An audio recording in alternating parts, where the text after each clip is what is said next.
Hello, and welcome back to Bedtime Stories with Vice Vice Baby, where we will continue our journey with Uncle Wiggily. Story 4: Uncle Wiggily and Grandpa Goosey. Well, where are you going today? Asked Nurse Jane Fuzzy Wuzzy, the muskrat lady, of Uncle Wiggily Longears, the rabbit gentleman, as she saw him putting on his red necktie and starting out towards the barn where he kept his airship. Where am I going? He repeated. Well, to tell you the truth, Nurse Jane, I hardly know. Out in your airship, I suppose, she said, and she looked in the bread box to see if there was any rice pudding for the pussycat to play store with. Oh yes, I'm going to fly about a bit, said the rabbit gentleman. Perhaps I may have an adventure, who knows? Well, I know one thing you will have if you go flying around in that airship of yours, said Nurse Jane, putting on her apron to peel the oranges for the clam chowder. You'll have a fall. That's what you'll have. And you'll skin your nose and stub your toes and maybe rub off the fur off of your ears for all I know. Oh, I trust not, I trust not, exclaimed Uncle Wiggily, quickly holding up his paws. I hope nothing like that will happen. The last time I rode in my airship, I did not fall. You know, when I helped to teach the little birds to fly. Well, I'm sure you'll fall this time, spoke Nurse Jane.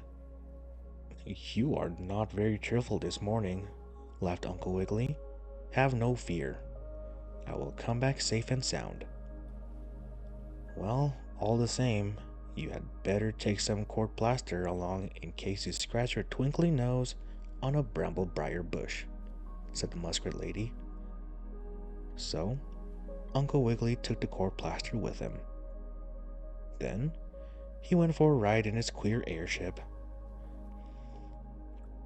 I call it queer because it was very odd.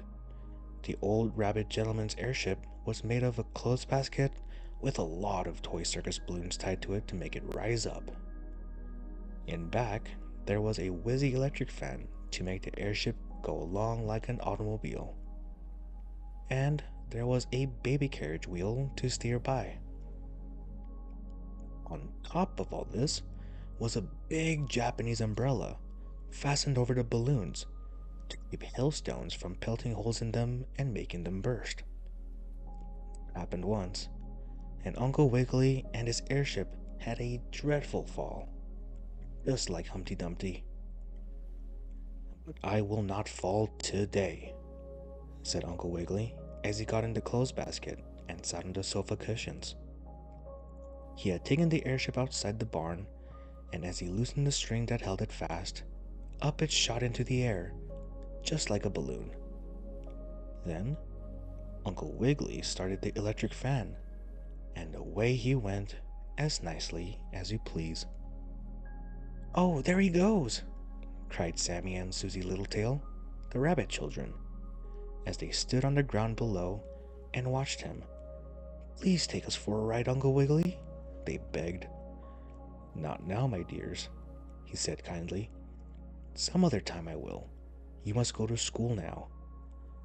So, Sammy and Susie hopped onto school, and Uncle Wiggily traveled along in his airship. I wonder what sort of an adventure I'll have, he said. Ah, I have it. I will go call on Grandfather Goosey Gander. I will take him for a ride. He went to the old goose gentleman's pen, but when he got there and invited Grandpa Goosey to get in the clothes basket, Grandpa Goosey said, What? Trust myself in an airship, high above the ground? No, indeed, thank you, Uncle Wiggily. I have no use for airships.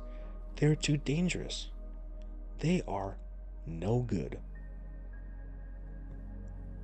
I'm sorry you think so, and will not come with me, said Uncle Wiggily, sorta sad like. I think airships are fine. I'm going off looking for an adventure. And I'm going to the woods to gather acorns for my kitchen fire, said the goose gentleman.